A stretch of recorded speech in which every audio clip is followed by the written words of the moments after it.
Bienvenidos a Observatorio Semanal. En esta ocasión vamos a hablar a propósito de un evento, pero en realidad de los temas que giraron alrededor del evento. Se organizó en la UNAM, en el Instituto de Investigaciones Jurídicas, por Fabiola y por María, un importante seminario, digamos una especie como de corte de caja después de la elección, de los resultados, de la victoria arrasadora del presidente electo, en el que se preguntaron, María, y aquí quiero que nos cuentes un poco por qué lo organizaron así, cuál sería la relación del Poder Ejecutivo, del futuro presidente de la República y su gobierno, porque no solo es un individuo, es todo un gobierno, con distintos actores. A ver, cuéntanos un poco primero de la estrategia para abordar el tema que tuvieron ustedes al planear el seminario. A ver, yo creo que es evidente, todos lo teníamos que reconocer, dos cosas fundamentales que definieron la elección del 1 de julio. Una, el hartazgo antisistema. Claramente había un hartazgo o hay un hartazgo de la sociedad con el sistema tradicional, con los dos partidos o los tres partidos fuertes que han venido conduciendo la política en México desde 1990, PAN, PRI, PRD, un rechazo al PRIAN, que si existe o no existe en la mente de la gente, creo que sí existió. Y luego ya fue un PRIAN, PRD, ¿no? O sea, ya fue, ¿no? Porque se fusionaron el PAN Pacto y por México creo que fue un PRIAN, PRD, como le querramos decir. Y por otro lado, el arrasador y legítimo triunfo de Andrés Manuel López Obrador. Preveíamos, como mucha gente, bueno, siempre hubo gente que pensó que podía no ganar, que iba a ganar con mucho. Creo que nadie previó que iba a ganar con tanto. Okay. Sería una falsedad decirlo, pero claramente al tener las dos cámaras, al tener 19 congresos locales, al tener 4 de las 6 de las 9 gobernaturas que estaban en juego, 5 de las 9 gobernaturas, sí.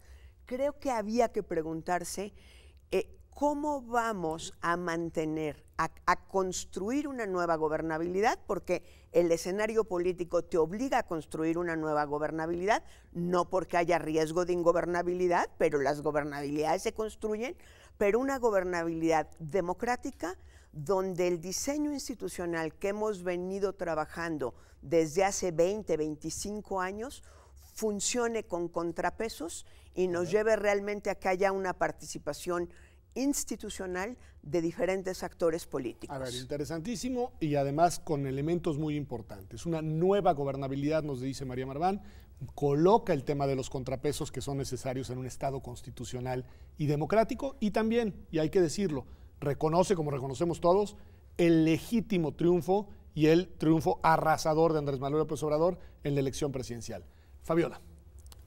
Lo inédito de los resultados nos pareció que justificaba una reflexión, una primera reflexión sobre la implicación que esto tendría en lo inmediato. Lo inédito es por la distancia, en efecto, por el número de entidades en donde gana, o sea, visto por entidad, por distrito, por región, por tipo de elección, por donde se le vea, la fuerza electoral fue muy fuerte. Incluso arrasó a los pobres independientes que ahí andaban, y, en fin. Claro, y confirma unas cosas y derrumba otras ideas, ¿no? Que eso también era de las cosas que queríamos explorar en el seminario. ¿Cuáles confirma y cuáles derrumba? El hartazgo entre al sistema. Esa es una confirmación clarísima. El mensaje en las urnas nos parece que es contundente. No más de lo mismo, no más así, no más corrupción también. Hay una parte del relato que llega a las urnas que nos parecía vinculada al número de exgobernadores y de funcionarios de primer nivel que están o acusados o prófugos o tras las rejas. Entonces, ese primer mensaje, con una fuerza política de reciente creación, 2014 obtienen el registro, que no se denomina un partido político y desmitifica o derrumba estas otras, como por ejemplo la creciente tendencia a la fragmentación de los partidos o algunas otras como el movimiento hacia las derechas o hacia la derecha en América Latina, es el primer gobierno que se identifica más hacia la... Después de un rato, eso es importante, es interesante. Después de una década de izquierdas, llegaron las derechas y ahora nosotros somos el primer país que va hacia la izquierda. Ese es buen dato, dato interesantísimo. Que es un dato que va de alguna manera al sentido contrario o distinto a América Latina. Ahora, es cierto que el discurso antisistema de Andrés Manuel fue muy importante, pero también hay que reconocer que su antisistema tiene limitaciones y buenas limitaciones, no lo digo como un defecto. La primera de ellas es, él es un hombre del sistema, finalmente toda su vida ha estado en la política. Cierto. Y toda su vida, quizá con excepción de la toma de Reforma en el 2006, que además le fue muy costosa, toda su vida ha competido a través de los canales del sistema. Sí, alguna toma también en Tabasco de pozos petroleros también. Pero estamos hablando de los 90. Sí. No, pero es un dato. Sí. Entonces, él yo creo que tiene la gran habilidad de presentarse como alguien ajeno al sistema. Y jugar dentro de la... Pero jugar dentro del sistema.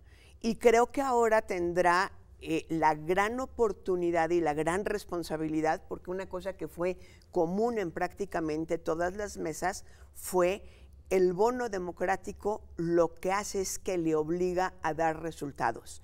Y no está fácil en algunos temas, claramente corrupción y seguridad, dar resultados inmediatos. A ver, empecemos por los dos. Te pregunto el de seguridad, porque ya aquí ya hubo una primera, digamos, decisión que ha generado polémica y sentida polémica en algunas gentes que lo acompañaron y algunas organizaciones con el tema de que la militarización del país continúa, Fabiola, porque él mismo dice, y creo que dice con razón, no hay condiciones para reemplazar con fuerzas civiles a las fuerzas militares. En el seminario se dijo, y yo comparto esa expresión, que el principal contrapeso al que se va a enfrentar la nueva administración y Andrés Manuel es la realidad.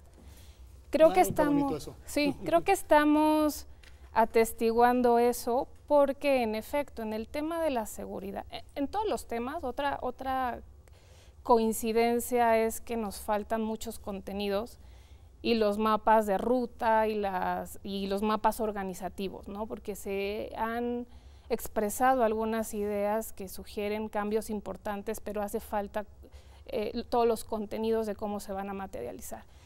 En el tema de seguridad interna, hay un anuncio muy importante que no es menor, que es toda una transformación de la policía y de las áreas de inteligencia, que no solamente es de adscripción orgánica, no solamente es sacar de la Secretaría de Gobernación a la Secretaría de Seguridad Pública y darle independencia de esta área. Es también sumarle la unidad de inteligencia financiera que actualmente... Sí, actualmente está en Hacienda, si no me equivoco. Así, ¿no? Es, y el CISEN. Y el CISEN. Entonces, y un poco esto vinculado a lo que preguntas, creo que, y todas estas consultas o sondeos o foros de participación, también hay esta otra visión que en realidad lo que está haciendo es allegarse de más información para modular propuestas de campaña que sonaban muy radicales. No, y además, a ver, ahí la realidad me gusta como lo dices, pues es el principal contrapeso y es la principal, digamos, situación con la que van a tener que hacer cuentas. Ya en este tema vimos el asunto, por además esto que comentas de la concentración de fuerzas civiles en una sola corporación requiere más asignaciones presupuestales que hoy no están destinadas en esa dirección, los recursos son escasos. Hoy la mayor parte de los recursos en materia de seguridad se van a las Fuerzas Armadas, o sea, hay un tema ahí muy complejo, pero dijiste también corrupción, María. Corrupción, creo que hay una preocupación, es casi una verdad de perogrullo decir el ejemplo no basta, hay que desarrollar capacidades institucionales que el Sistema Nacional Anticorrupción no ha alcanzado a desarrollar, hay que acabar de entender el Sistema Nacional Anticorrupción como un mecanismo de coordinación, y ahí hay que reconocer, y se reconoció en la mesa, la complejidad del diseño y la dificultad de echarlo a andar. Y por supuesto el tema que salió ahí como parte central de las decisiones que tiene que tomar el nuevo gobierno es el carácter de la Fiscalía Anticorrupción, la ley orgánica, las decisiones que se tienen que tomar y de qué manera se va a relacionar o no. de alguna manera creo que hubo pues una suerte como de cambio en el discurso, ya no preocupados tanto por el fiscal carnal o no, es decir, por quién o cómo se va a llamar el fiscal, sino propiamente... El fiscal general. El fiscal general. Okay. El fiscal general, porque de alguna manera... No, de él va a depender. De él va a depender, de hecho, y además el hecho de lograr o no la autonomía institucional de la fiscalía, pues si logras la autonomía fiscal, la autonomía institucional, de alguna manera al que nombren tendrá ciertos grados de autonomía, con independencia de si es Juan Pérez o Pedro Martínez o Lolita Domínguez, para incluir Lolita mujeres. Domínguez también podría ser. No, porque el dato es bien interesante, porque además todo indica que una vez que se designe, si se designa a un fiscal general de la República, ya le tocará a ese fiscal, ya no al Senado, la designación de quien será la persona titular de la Fiscalía Anticorrupción, vacante ya desde hace bastante tiempo, y también el tema de los magistrados especializados que tampoco se han designado. Y la FEPADE, que no es cuestión menor. Claro. Creo que una de las herencias que sí dejó Santiago Nieto es el haber vinculado la corrupción política con el financiamiento ilegal a las campañas. Siempre cuando hablamos de financiamiento ilegal a las campañas pensamos en el narcotráfico, cuando en realidad los vasos comunicantes son desde los gobiernos, desde los municipales, estatales y el federal, y con una utilización muy perversa de los programas sociales. Entonces, esas tres ramas creo que serán muy, muy importantes en el sexenio que entra y donde se le exigirán resultados. Y la tentación va a ser mayúscula. Pues interesantísimo, vamos un corte y volvemos, porque además la verdad es que son muchos los temas, pero ya estos dos que colocan sobre la mesa son centrales. Les quiero preguntar también qué se habló de las relaciones con otros actores, con los medios de comunicación. María, es importante el tema, con el tema de los empresarios. A ver qué se dijo también, porque ahí también el sector privado va a jugar un rol, porque en todas las sociedades lo juega. Y qué se dijo también de la dimensión social, porque el otro tercer gran tema que han colocado sobre la mesa, creo que con razón los integrantes del futuro gobierno, es no solo corrupción, no solo seguridad, sino también la lacerante, indignante desigualdad social de México. Ya volvemos aquí a Observatorio Semanal.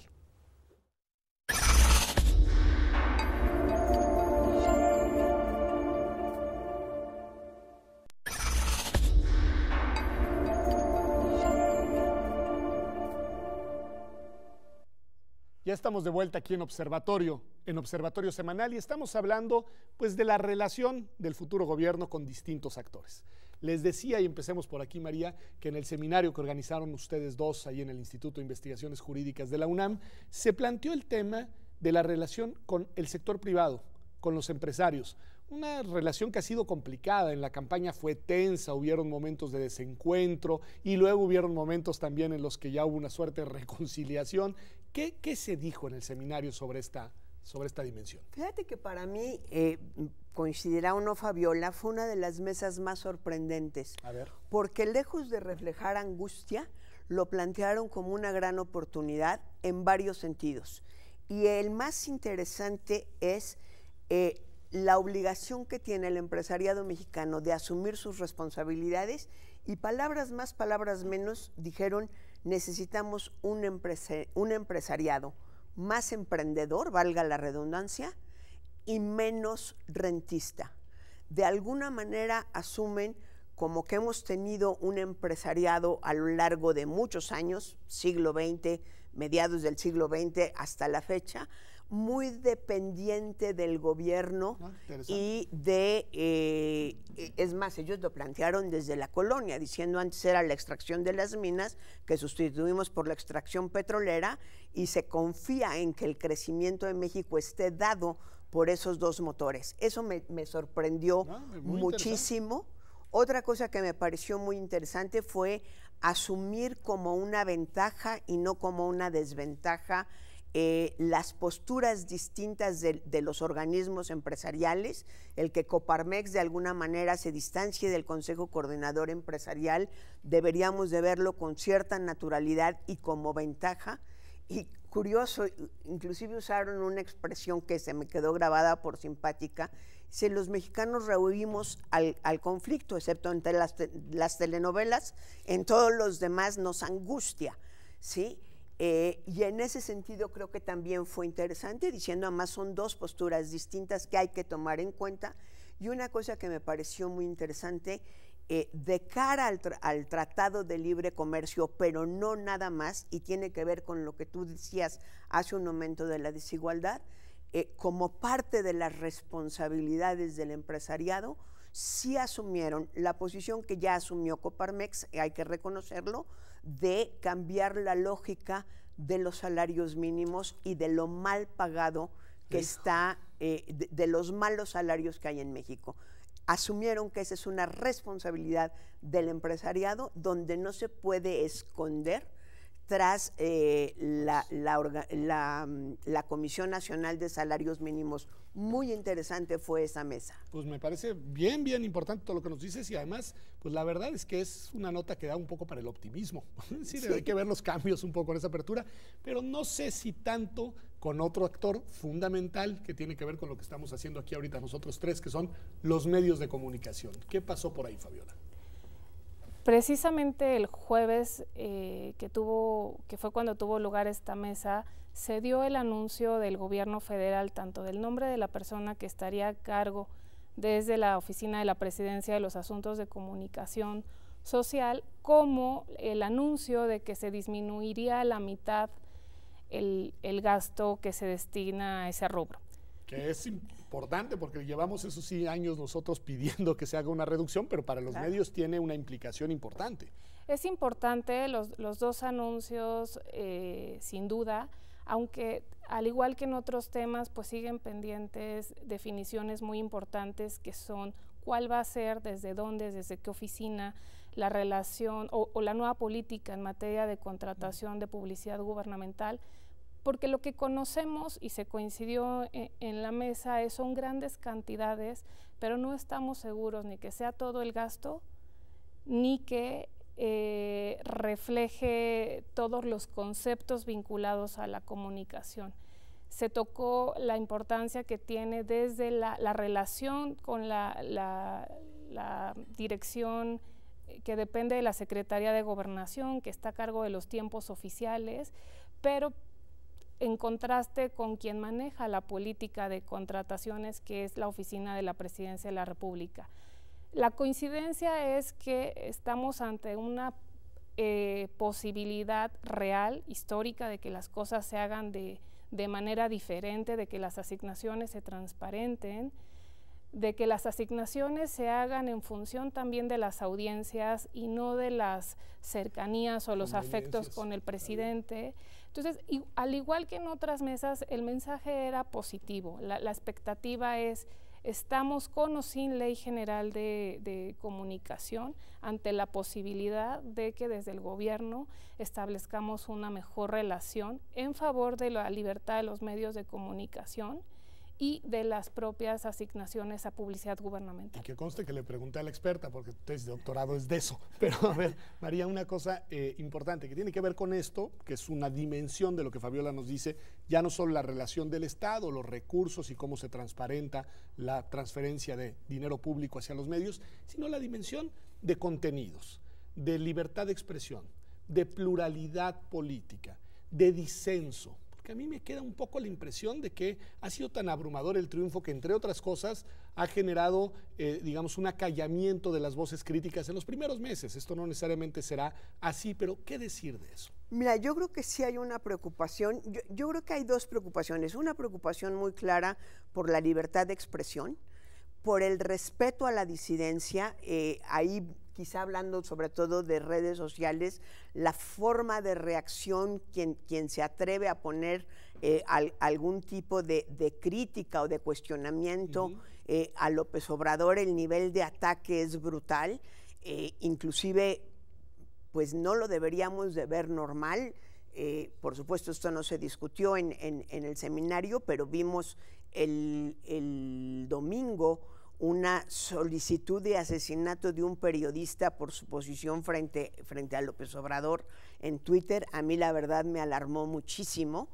Creo que no podemos ir hacia allá, Pero además también hay una cosa que permeó en toda la mesa y es la falta de transparencia del sector mismo. Una de las cosas que preocupa mucho a los estudiosos es cómo no tenemos idea, no hay una institución seria que mida el rating y que realmente sea confiable. Y curiosamente aquí vuelve a salir parte de la responsabilidad del empresariado y es, a ver, hay dos grandes anunciantes en los medios, o la iniciativa privada o el gobierno o la combinación de los dos. La posición más radical es el gobierno no tendría por qué anunciarse nunca jamás y lejos de ir al 50% debería de ir a 0. La verdad solo era una postura tan radical, pero todas las demás coinciden en que es inclusive ético que disminuya el presupuesto. Se reconoce la crisis mundial en la que están los medios de comunicación. Con las nuevas tecnologías. Las nuevas tecnologías han roto la lógica de negocio y se necesita que sea negocio. Y se reconoce de alguna manera que los empresarios en México, que la iniciativa privada no está dispuesta a meterle en publicidad de tal manera que haya pluralidad en los medios. Decían, y creo que es muy interesante, tan poder de censura puede generar el gobierno cuando se depende de él como una empresa, una gran empresa telefónica, una gran empresa panadera, cuando si te retiran la publicidad, dejas de ser viable como negocio. De verdad fue una mesa muy, muy interesante. Buenísimo. A ver, tú ya complementa, Sí, ¿quieres decir algo? Dos controles importantes para cualquier gobierno. Uno, vinculado a esto, el periodismo de investigación, que cada vez más hace importantes contribuciones para develar asuntos de corrupción, de malos manejos, pero no solo eso, para llevar a efectivamente una asignación de responsabilidades a quienes participan de actos corruptos. Y otra mesa que fue igual de interesante fue la que cierra el seminario, que es la de la relación y participación de la sociedad civil. A ver, dime y de estas dos ideas que me gustaron mucho. Una es, no podemos estar hablando de democracia sin participación de la sociedad civil, especialmente la organizada, pero no solo, porque justo una de las grandes lecciones de esta elección es la confirmación de las urnas, de las elecciones, de la institucionalidad, como para participar de las decisiones de poder, de la conducción, y como mecanismo también sin duda de sanción y contra proyectos y gobiernos indeseables, ¿no? Y por el otro lado, pues hacían una importante presentación de datos relacionados con grandes iniciativas que se han aprobado en el Congreso y que tienen como origen… Que han sido impulsadas por la sociedad. Así es, si hablábamos de seguridad, ya sea para lograrlas o para modularlas o para frenarlas incluso, ¿no? Hablábamos de seguridad interior, víctimas, comunicación gubernamental, por supuesto, Sistema Nacional Anticorrupción. Fiscalía que sirva. Así es. Transparencia. Es una agenda que se construye desde allá. Es que ese es un gran dato, es decir, la sociedad civil no es la misma de hace 10, 15, 20 años. Es decir, hoy hay venturosamente una red de organizaciones sociales que tienen otra serie de presencias y agendas que son plurales, que son diversas, que no necesariamente se llevan bien entre ellas todo el tiempo, pero que es importante que existan, María. Y qué bueno que no se llevan bien entre ellas. Yo creo que volvemos, de verdad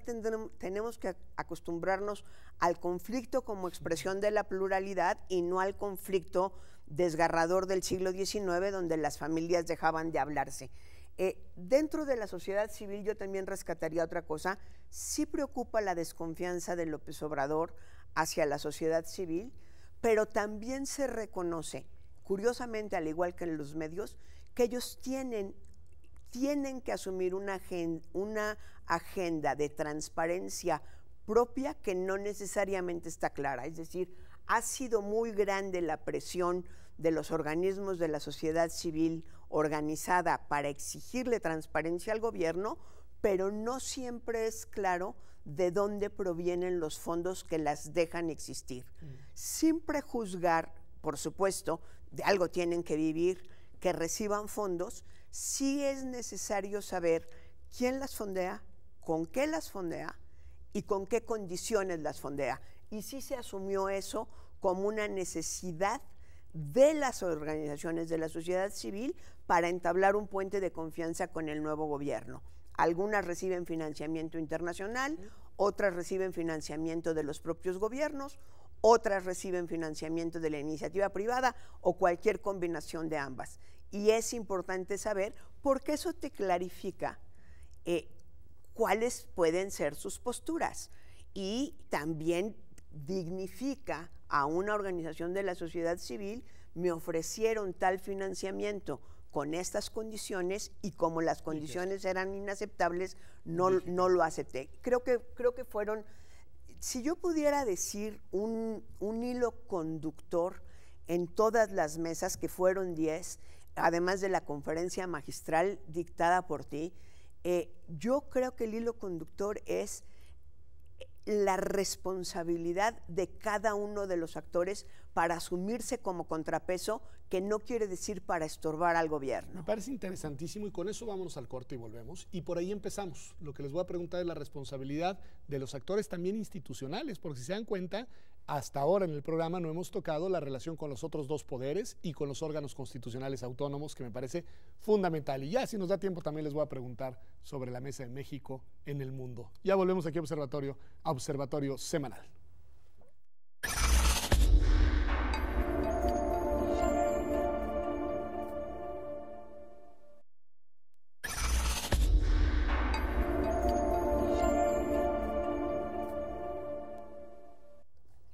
Ya estamos de vuelta aquí en Observatorio Semanal. Estamos hablando de la relación del futuro gobierno con distintos actores diversos de nuestra sociedad política.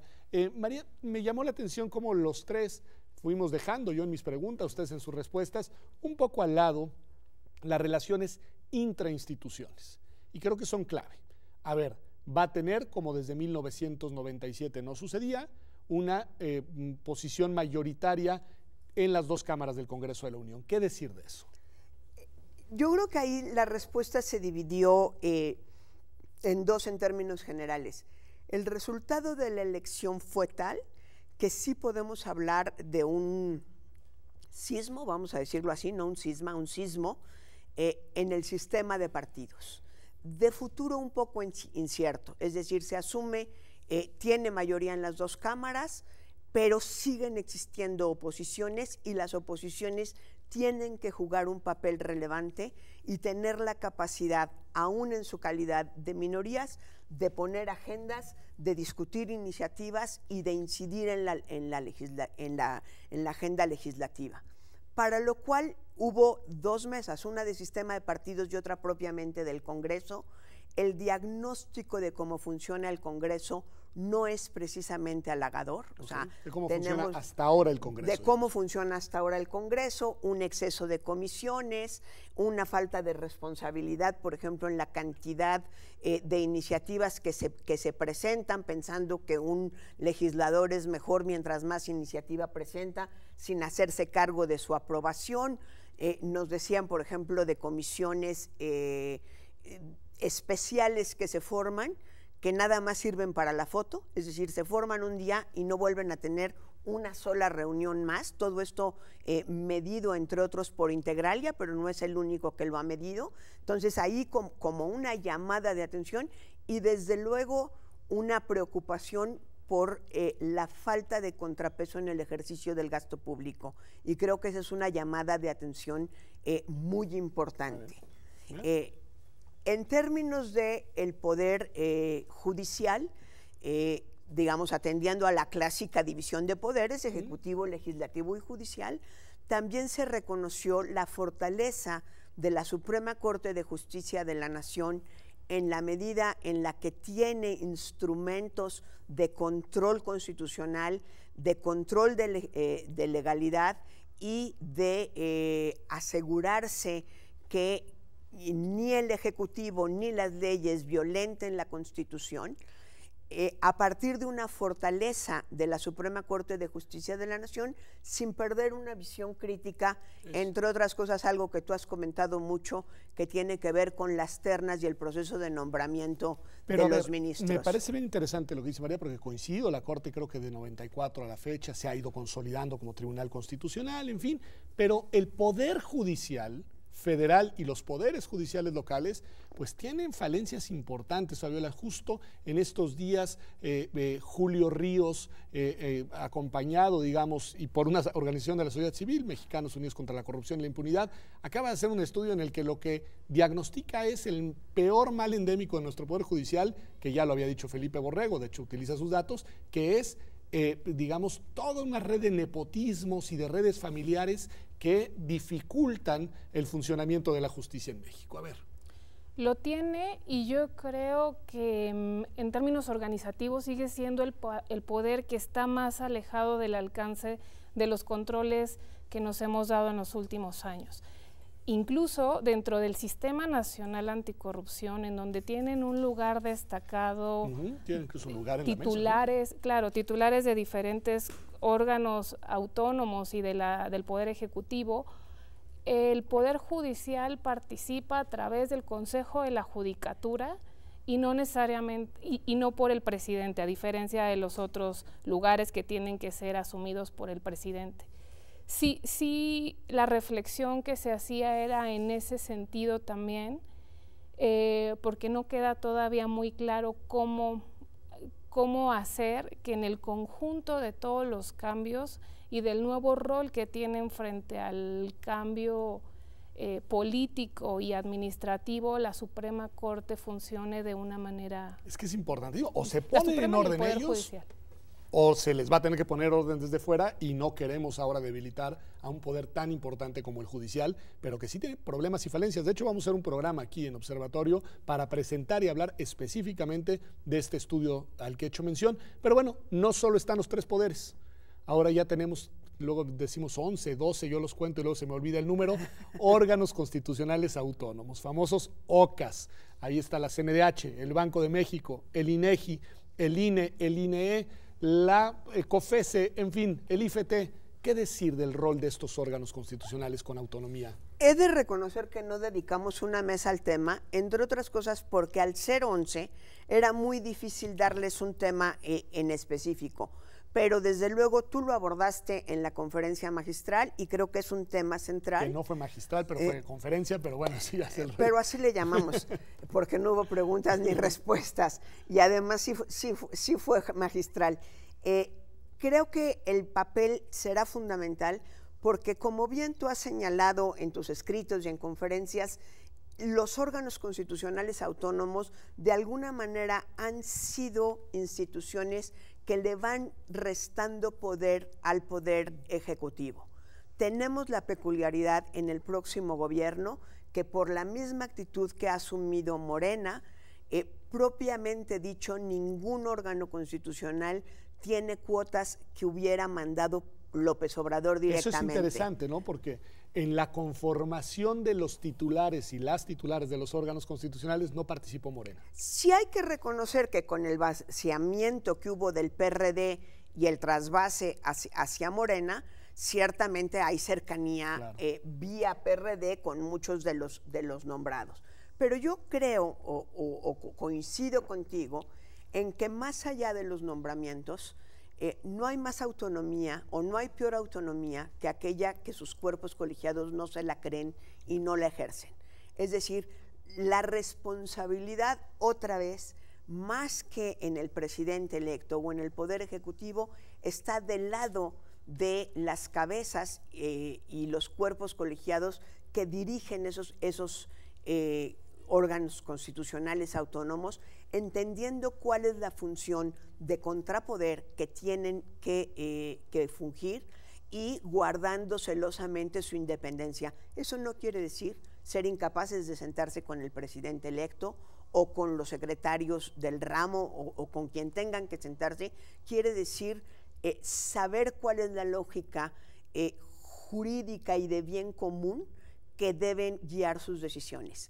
y no siempre es fácil. No, y me parece importantísimo, porque además va a ser la primera vez que llega un titular del Ejecutivo y un Congreso renovado a una realidad constitucional en la que estos órganos ya existen, están integrados y están funcionando, porque no hay que perder de vista que un buen número de los más recientes se aprobaron precisamente en el contexto del Pacto por México. Entonces, ¿cómo va a funcionar el Estado en esta nueva realidad institucional? Muy importante, ¿no, Fabiola?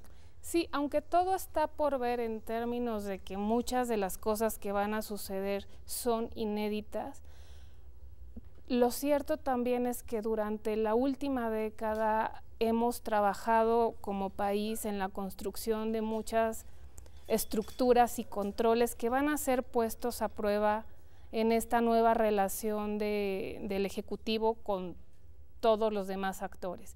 Creo que tendemos que acostumbrarnos a dos nuevos índices, el de efectividad del partido dominante y también el de las oposiciones, no solamente en el Congreso, también para llegar a acuerdos. Hace 2 días decía quien va a ser el líder del Senado por Morena, que le tocó pasar de ser borracho a cantinero, ¿no? Y decía, en este contexto de la búsqueda de los consensos, creo que vamos a ver algo que no conocíamos, sí, ¿no? Y que el imán que convoca a todos es hacer las cosas diferente. Hoy más que nunca creo que el peso del voto, como lo decía hace un ratito, como mecanismo efectivo de control de los gobiernos está... Sí, está siendo utilizado y hay que celebrar eso, hay que reconocerlo. Ya tuvimos aquí un programa en el que invité al consejero presidente del INE y a 2 de los consejeros electorales, una consejera y un consejero, pues un poco para reconocer que eso no fue poca cosa. Pero hay otra dimensión del control del poder, no solamente este control, digamos, de carácter horizontal entre los 2 poderes tradicionales, además del Ejecutivo y los órganos constitucionales autónomos, sino que tiene que ver con la estructura federada de nuestro Estado. ¿Qué decir del federalismo hoy, María, que no es un tema menor y ese merece muchos análisis y muchas reflexiones? Se dedicó una buena parte a tratar de entender qué era la CONAGO. Hay que recordarle a nuestro auditorio que el origen de la CONAGO es la ANAGO, que eran 4 gobernadores perredistas encabezados por Andrés Manuel. Ese fue el origen, que al principio Fox lo entendió como una cosa que le violentaba y por lo tanto participaron, primero fue el PRD, después participaron PRI y PRD y finalmente Fox asume la necesidad de participar en ese foro y entonces se suman los entonces 11 gobernadores panistas y se convierte en esto que existe y no existe como muchas cosas en el país. Jurídicamente no está, ya no digamos un asidero constitucional, pero que puede convertirse en un espacio de discusión importante y en un contrapeso al poder del Ejecutivo. Hay un dato que es interesante, Morena tiene 5 gobernadores y con esos 5 gobernadores, probablemente 6, porque no hay más que una elección de gobernador de aquí al 2021, va a llegar a las elecciones intermedias, es decir, en el mejor de los casos, si Baja California Norte se va hacia Morena, tendrá 6 gobernadores. Ahí uno muy importante, todos muy importantes, aquí no todas las entidades son importantes, pero la Ciudad de México. La Ciudad de México, que también desde 97 no estaba en las mismas manos que la presidencia, y eso será fundamental. Obviamente la tensión evidente con el anuncio de los superdelegados, donde hay 2 preocupaciones centrales. 3.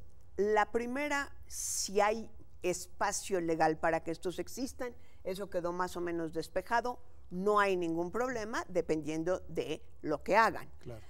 La segunda, las delegaciones tienen funciones específicas que requieren cierta capacidad técnica, que están definidas de manera general en la Ley Orgánica de la Administración Pública Federal, pero de manera específica en el reglamento interno. Y no es lo mismo lo que hace el delegado de Relaciones Exteriores, claro, que lo que hace el de la PGR, que lo que hace el de Salud. Creo que no trabaja con delegaciones por la desconcentración. En fin, tienen cuestiones muy específicas que hacer que no podrá suplir una sola persona. Un superdelegado. Okay. ¿Sí? Podrá coordinarlos, pero entonces más que eliminar, será aumentar puestos. Y en esa lógica tiene que ver también con la capacidad de los estados de ser independientes cuando han sido, y así se planteó en la mesa con esta crudeza, muy flojos y muy comodinos para recaudar impuestos. Ahora les toca ejercer a ellos también su autonomía como entidades federativas. Ya por ahí algún gobernador alzó la voz con claridad, el de Jalisco, y creo que es importante que, pues lo has dicho muy bien, María, lamentablemente el tiempo se nos fue, no vamos a hablar del mundo, pero quedan emplazadas las dos para venir a Observatorio a continuar con este interesantísimo análisis, pero lo decías muy bien y lo retomo. Para que funcione bien este Estado va a depender de que cada quien asuma con seriedad sus responsabilidades y ejerza en el ámbito de sus atribuciones las facultades que la Constitución y las leyes les otorgan, empezando, sobre todo, por supuesto, por el titular del Poder Ejecutivo. Pero hay que tener clarísimo que nuestro Estado constitucional es mucho más complejo y que por fortuna son muchos más actores, no solamente jurídicos, no solamente políticos, no solamente institucionales, sino también sociales, los que construyen día a día esa realidad que se llama México. Esto ha sido Observatorio Semanal. Nos vemos aquí, como todas las semanas, en TV UNAM el próximo domingo. Buenísimo.